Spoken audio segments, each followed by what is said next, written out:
Weewaawo kakati omwami ono agambye nti mwami ono ndoza ye Muwanga. Agambye nti oba abuuza nti waliwo amanyi embuga ya Nakayaga yonna weeri ng'atuddemu bwannaalongo. Era n'agamba nti waliwo olubiri lwonna olulimu embuga ya Maama Nakayaga. Akati ku nsonga eno nja kukyogerako bwe nti bw'oba onoonya emisambu egitudde mu bwa bannaalongo mu mutendera gwa jjajjaffe Bamweyana, okugeza tuyina Maama Nanseko, tuyina Maama Nampyangule, tuyina Maama Nakayaga, tuyina Maama Nakalalu. Embuga ya Nampyangule gyeri, ate waliwo n'ekifo ekiyitibwa Nakiyaga. Nakiyaga waliwo n'ekifo ekiyitibwa Buyaga. Lwakuba embuga ezo tezimanyikiddwa, okitegedde. Kale no n'olwekyo abantu tebazisiyaggukamu ngendo. Buli w'osanga embuga y'Abamweyana Suwaddiiru, Maama Nakayaga abaawo oba Nakalalu abaawo, kubanga Nakayaga atambulanga mwannyina. Abamu no bagamba nti Nakayaga ye mukyala w'Abamweyana. Ekyo si kituufu. Nakayaga atambulanga mwannyina.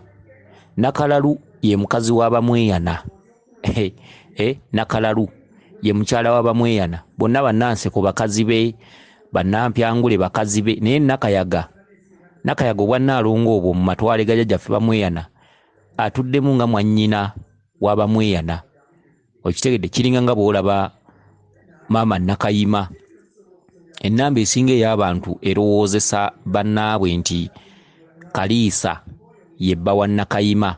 Kaliisa mwannyina, okitegedde, si bbaawe. Eyandibadde gwanige nti bba wa Maama Nakayima oyo Kabaka Ndawula. Okitegedde, Kabaka Ndawula ye bba so si Kaliisa. Kaliisa mwannyina. Era Nakayima ye yavaako ekituntundu kya Ndawula okuyingira mu Bachwezi n'ayitibwa Ndahura, kubanga Ndawula olubereberye Ndawula bwe yagenda mu Bachwezi, Ndawula nga amaze okukkalira obulungi mu bwa Ssekisaka, kuba Ssekisaka bwa ku nsi. Tulina Ndawula olubereberye eyakka nga Munyeenye, eyakka nga Kabaka, atuuka mu bw'oku nsi, atuula mu bwa Ssekisaka mu bwa Lukindu. Okitegedde, obwa Lukindu nno mwatuulira mu bwa Lukoma mu Kisansa. Ekisansa kino kubatema ensansa mu bwa Lukoma, era ng'ayita n'ejjembe lye erya Lukoma Nantawetwa wa Bwiyitabira. Atuuse ku nsi ayita bwa Ssekisaka. Obwa Ssekisaka yabutuulamu mu bitundu bingi, mu miti egy'enjawulo egituddemu amaggwa. Tulabayo omuti oguyitibwa amatovu, ebintu bingi. Okitegedde, obwatuula obwa Ssekisaka. Akati Ndawula ateekateeka okukyala mu Bachwezi. Bw'akyala mu Bachwezi baamuwa ebirabo bingi, era Ndawula ye yajja n'ekigambo ekigali oba ebigali. Okitegedde, ebigali mu mbiri gy'otambulira oba mu mbuga z'abasawo Abaganda ojja kusangayo ekigambo ebigali. Baga nti ku mpagi awo teekawo ebigali, mu kibbo ky'abakulu teekawo ebigali oba teekawo ekigali. Ekigali ekyo kyajja ku mulembe gwa Ndawula. Ndawula bw'akyala mu Bachwezi baateekateeka ebirabo oba amakula. Ebibbo byabwe ebikulu zaalinga ngali, olugali oba olugali kye tuyita olugali. Kale bwe ziba nnyingi ziyitibwa engali. Akati amakula baagateeka ku ngali. Okitegedde, kwe baaleetera amakula Kabaka atudde, ne bamuleetera amakula ku lugali, olugali olutali lumu wabula engali. Akati ne bamutonera amakula, era ebintu ebyali biteereddwako byonna nga bonoga nti ebintu byonna ebiteekeddwa ku lugali ne biyitibwa ebigali. Era Kabaka Ndawula baamuwa omukyala Omuchwezi, baamusiima nnyo ne bamuwa omukyala, era yavaayo yeewangulidde omukyala. Okitegedde, akati bw'atuuka eno ebirabo eno babiyita bigali. Ebigali waliwo embiri ezimu z'ogendamu ne beegeziwaza ku njogera ya leero mbu simanyi ebigali bigalika, simanyi temubiyita bigali mubiyite makula. Kituufu makula naye ekigambo kirina entandikwa yaakyo. Tolina kujjawo kigambo kye wasangawo, tolina kujjawo kintu kyasooka kyajja kitya. Gwe omwana aliwo olwaleero lwaki weegeziwaza okujjawo ekigambo ebigali? Ndawula ye yajja n'ebigali era byayitibwa bigali. Okitegedde? Ebigali. Akati omukyala ne bamuwa omukyala era ye Nakayima Kaliisa mwannyina. Okitegedde? Kale nno erinnya Ndahura we liva. Mu kitundu eky'Abachwezi ayitibwa Ndahura, mu Buganda ayitibwa Ndawula. Okitegedde? Akati eyo sijja nnyo kugendayo. Akati tudde ku kyasoose. Omwami agambye nti ayagala okumanya embuga ya Nakayaga kubanga yafuna obubaka bamugamba alina okwebaza oba okuddiza oba okugenda okwebaza mu mbuga yonna eya Nnaalongo Maama Nakayaga. Kati okumanya embuga ya Maama Nakayaga olina kgenda mu mbiri. W'osanga amatwale g'abamweyana omalirawo emikolo gya Maama Nakayaga kubanga embiri mw'osanga Bannaalongo ab'enjawulo abatambuza emitendera egy'enjawulo. Bannaalongo Nakayaga asobola okukujja eri nga kugambye nti njagala Gomesi. Okitegedde? Bw'osanga Nnaalongo atudde ku mwaliriro ogwo oba olina kujambaza oyo mu mbiri zonna gy'oba olaze, oba lubiri ki oba lubiri ki, kasita lubanga lubiri lutuddemu Obwakabaka. Okitegedde? Ekitundutundu ky'omusawo Omuganda, mmanyi njagala mbannyonnyola ebintu bino nga sibalekerayo.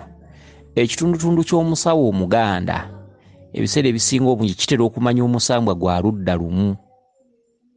Y'ensonga lwaki embuga y'omusawo Omuganda temala nsonga.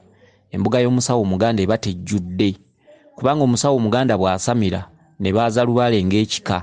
Mukasajja, Kiwanuka najja, Muwanga najja, Ddungu najja, Bamuyana najja, Ndawula najja, bwe batyo oludda lumu lwe basamira. Basamira oludda lwa Basaalongo. Kati Basaalongo bwe bamala okujja ne batuula, Ddungu n'asaba ebibye, Mayembe ne gasaba ebyago. Biseera ebisinga obungi emisambwa gisobola obbayamba mu mbuga yaabwe ne gibagamba mututeere wali ensuwa mugitegeko ekibya n'olwendo. Naye ebiseera ebisinga obungi omusawo oyo aba tasobola kulambulula nsuwa eyo kyeki, wabula akoma ku kino nti ensuwa eyo ya Bannaalongo. Okitegedde? Era omusawo Omuganda kizibu okusanga omusawo Omuganda yasamira ne mwannyina.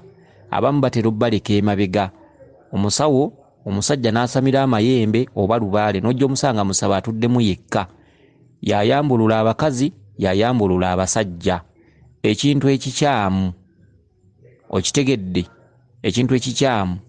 Naye embuga entuufu edda omuntu yali alina okugyayo olubereberye n'asamira ebitundu byombi, abakyala n'abaami n'abaana. Okitegedde? Akati osanga embuga y'omusawo Omuganda ng'erimu omukazi atudde muli nakapanka. Ye musawo yatuulako Muwanga, yatuulako byonna. Omusawo omukyala alina baganda bo oluusi baagaana okusamira, bannyina baagaana. Kakati najja abeera ng'asamira amayembe ne lubaale, so nga ebitundu ebyo bisamirwa abaana babiri. Senkulu omwana omulenzi atuulwako Muwanga era n'alinyibwako amayembe era yatuula mu ssabo ly'amayembe. Nankulu ye mwana ow'obuwala atuula mu ssabo lya lubaale n'ayitibwako lubaale. Bamukasa, Bandawula, Okitegedde? Bannaalongo era n'abeera ng'atudde mu kitundutundu kya Maama Nnaalongo Nabuzaana. Yasiba abalongo, yasiba eddagala, yatunga ensawo. Omulenzi n'ava eri mu ssabo ly'amayembe n'ajja n'awangira abazzukulu ebibeera bimaze okuteekebwateekebwa. Era omuwala ono yabeera kibwako lubaale mu ssabo lya lubaale. Naye osanga embuga ng'erimu mwami atudde mu ssabo ly'amayembe ate ne mu ssabo lya lubaale yakkirirayo. N'osanga omukyala alina essabo ly'amayembe n'erya lubaale gonna yagatuulamu. Ekintu ekyo kikyamu. Lubaale yaba yakoma mu kkubo naye ng'ate ogwo omutendera olw'okuba ekika kyagaana, omwana ow'obuwala bamutuddemu, lubaale baamulowoozesa nti twatereera. Okitegedde? Era osanga abasawo abo nga tebaggwebwako bizibu, babawaayiriza ku kyalo. Bw'omubuuliza emitala w'amayanja emiriraano tegyagala kukulagirirawo, bagamba yatutama, bagamba alina ebintu ebitategeerekeka, Lubaale yamwongeramu, babeera boogerwayogerwako olutwe, emisangosango tegiggwaawo, basawo babeera balwadde baba babaloga, bintu ebifaanaganako bwe bityo. Lubaale oyo aba teyatuuka, aba yakoma mu kkubo, era abasawo baba n'ebizibu eby'enjawulo. Bw'osanga omusawo ng'atudde yekka ku mbuga taggwebwako ndwadde, ababbi bamubba, ebintu eby'enjawulo, ate nga yakola ebyewuunyisa, oli bw'ajja nga ayagala ddagala ly'ababbi, ababbi abakwata ku mbuga okwo, naye ate takwata babbi bamubba. Okitegedde, endwadde azivumula, naye ate naye endwadde zimuluma, kyokka nga te ku bazzukulu azivumula. Okitegedde, avumula okusoomoozebwa okujja n'abantu, kyokka ate tavumula kusoomoozebwa kumubeerako. Kati Lubaale yaba teyatuuka, Lubaale yaba yatambulira mu kikonokono kimu. Okitegedde, kati Lubaale ng'ekika kyagaana okusamira Lubaale, omwana omu n'avaayo nga yalumizibwa n'asamira Lubaale, n'ayaza Lubaale n'ajja. Tekyandibadde kirungi mwana oyo kumutikkira kutandika kukola. Omwana oyo yandimaze kutabaala, nakkaliza ebitundu byombi, ekya Ssaalongo n'ekya Nnaalongo n'Obulongo. Naye osanga omusawo omukazi yeebambye mu mbuga agiriko yekka, yanaaza abasajja, yanaaza abakazi, yasumika ebifundikwa, n'osanga Lubaale omu ng'aboola n'aboolawo, n'agafa omukazi tatwambaza bifundikwa. Biki tetuganye muwanga kwali ku mutwe, naye omukazi yandibadde yeeyisa atya mu kuwa omusajja ekifundikwa? Alina bw'alina okweyisa. Okitegedde, kati eyo nanno basanga eyo nga tebabimanyi, nga n'osanga omusajja anaaza abakazi, anaaza abasajja, oluusi ne bivaamu n'ebikemo, oluusi okuganza abalwadde abakazi. Okitegedde, tosobola kulaba mulwadde mukazi mu kinaabiro n'olaba olusolo, n'olaba ettutu, n'olaba figa, ebbina, akabutobuto, n'otamusaba, baba bakusuula mu ttooyi. Kakati embuga eyo weeberera nga nzibwe, era embuga y'omusawo, omusawo bw'agisamirira n'agiwangula paka lwalifa aba muzira. Kizibu okusanga omusawo nga anaaza abalwadde abasajja bakazi, n'osanga taganzizzaamu mulwadde, kubanga aba yakulabye, ate nga nawe wamulabye nga mwenna tekukyaliko alina munne ku nsonyi, mugenda okwesaba musindika asitamye. Okitegedde, kale nno ekyo bwe kityo bwe kiri. Kakati embuga ezo ezaatula obwa Ssaalongo n'obwa Nnaalongo ojja zisanga mu mbiri. Embuga y'omusawo Omuganda teyatula bwa Ssaalongo na bwa Nnaalongo, eba etambulira mu kikonokono kimu. Senkulu aba yasamiriramu oba Nankulu aba yayitaba ekyo. Bwe yayaza empewo ne zijja ne zisaba ebyazo, n'azimba kasubi n'atandika okukola, era nga kati avumula. Kati embuga eyo bw'ogisangamu ennyumba y'Abamweyana, ebiseera ebisinga obungi tosobola kukkalirizaamu kitundu ky'aba Nnaalongo. Era kizibu okusanga embuga y'omusawo Omuganda nga buli ewali obuyinza waliwo ensuwa. Ojja kusanga ewa Ddongo nga wabaawo ndeku, ku Mayembe wabaawo ndeku, w'Abamweyana wabaawo ndeku, ewa Muwanga wabaawo ndeku, wa Kawumpuli wabaawo ndeku. Kizibu okusanga obuyinza obwo obw'enjawulo nga buli buyinza bulimu ensuwa n'endeku.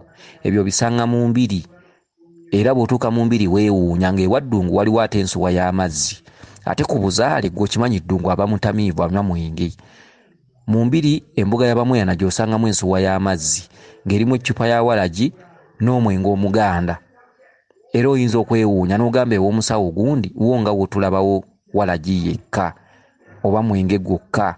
Kale embuga y'omusawo teyatula bwa Ssaalongo na bwa Nnaalongo, ate embuga ez'embiri zaatula ebituntundu bibiri, obwa Ssaalongo n'obwa Nnaalongo. Osangawo amaanyi agendeku mu bw'omusajja Ddungu, ate n'osangawo mu bw'omukyala ng'ensuwa weeri. N'ogenda ewa Muwanga alina endeku y'eŋŋunda, nga ne Maama Nnaabawanga alina ensuwa ye mu bwa Nnaalongo. Era mu mbiri kati Lubaale oyo nga bakusindika okugenda okwebaza Maama Nakayaga, olina kgenda mu mbiri. Waliwo ekifo kye tuyita Katereke ew'Abamweyana, naye ew'Abamweyana abatuddeyo embuga z'Abannaalongo tebaazissaamu kitiibwa, teziriiyo.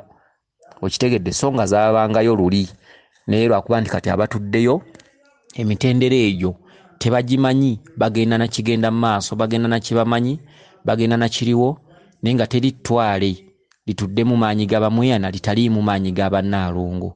Kale n'embuga zaabangayo ez'Abannaalongo naddala Katereke eyo, naye kati eyo teziriiyo. Okitegedde, kakati olina kgenda mu mbiri ezaatula obwa Ssaalongo n'obwa Nnaalongo gy'osanga ettwale, oba ttwale lya Ddungu, oba ttwale lya Kiwanuka, oba ettwale lya Mukasa, n'ojja osanga omwaliro gwo nga gutuddeko omukyala. Kati omukyala abeera atudde mu ttwale lya Mukasa, singa Maama Nnamukasa akuyita nakugamba nti njagala olugoye lwange oba ojjo neebaze oba ndeetera omukuufu kati Nnaalongo gw'osanze ku mwaliriro ogwo gw'olwambaza era omuwa bulungi obubaka otwala obulungi obubaka mu lubiri olwo n'ogamba bakama bange nafunye obubaka maama Nakayaga yaŋŋamba nzije mu mbiri mwebaze. Kati omukyala gw'osanga atudde ku mwaliriro ogwo ogw'abamweyana yaba atuddemu obuyinza bwa Bannaalongo obwo, okitegedde? So togenda kugenda osange nti embuga ya Nakayaga eri wano bweti ate ya Nakalalu eri wano bweti. No, olina okugenda mu matwale g'abamweyana naye mu bifo by'embiri ebyatula ekisajja n'ekikazi. Maama bw'abanga akuyise n'ogenda mu abamweyana n'obawa obubaka obwo, maama aba atuddewo omukyala ng'abeera atuddewo mu mbuga omwo, bwe luba lugoye yalwambala gw'olwambaza ku nnyama ye era bw'amala okukusabisa ng'olumubikka oga nti maama Nakayaga wandaga gomesiyo mukama wange ngireese era njambalizza ku mukongozi wo. Okitegedde? Bwe kityo bwe kibeera. Kakati ndoza kansubire nti ekintu kino kitegedde bulungi. Weewaawo yenze Omulangira Jjuuko Munnabuddu.